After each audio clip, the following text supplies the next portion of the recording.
is teacher Angeline. So today we are going to conducting an experiment to know the factor that cause rusting. So before we start, I would like to let you guys know what is rust. Rust is when the color is reddish brown on an iron surface, and when you rub the surface is rough. So that is rust. So we are going to start. The materials and apparatus that are needed for these experiments are boiled tap water, cooking oil, normal tap water, test tube stoppers, anhydrous calcium chloride, and furnace. And lastly is the leveling paper. So, I am going to explain what is the purpose of this experiment.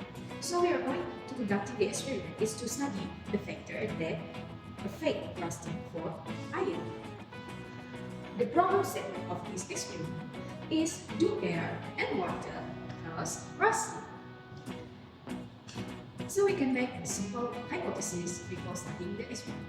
So, the hypothesis of water and air will cause iron to rust. Next is I am going to explain the variables of this experiment. The first variable is constant variable. Constant variable is the things that will change throughout the entire of this experiment. So the constant variable of this experiment is the quantity of iron melt. The second variable is manipulated variable. What is manipulated? So manipulated is the things that need to change so that we can see if the change will cause a response. In this experiment, manipulated variable is the presence of air and water. And the last variable is responding variable. What is responding variable? Responding is the things that you would like to see at the end of this experiment. As stated in the hypothesis, we would like to know whether the condition of INL will become rust or not if the water and air is present. So let me start with the experiment. Experiment time! So the first thing first is we need to place the test tube in a test tube rack. You guys know why we do like this? It is to avoid the test tube to fall off, disable, and be broken. Okay, then we open the test tube. So we have nails, so each test tube got one nail. Okay, test tube. Second test tube. Then we need to label the test tube as A, B, C, and D. The test tube A, B, C, and for test tube A, we don't need to add anything.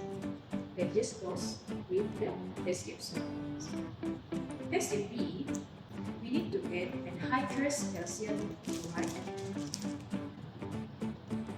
That goes with test tube. For test tube C, we will add boiled tap water and cooking oil. Handle the water color sample.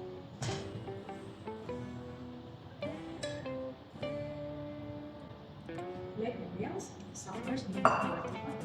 Then we add oil.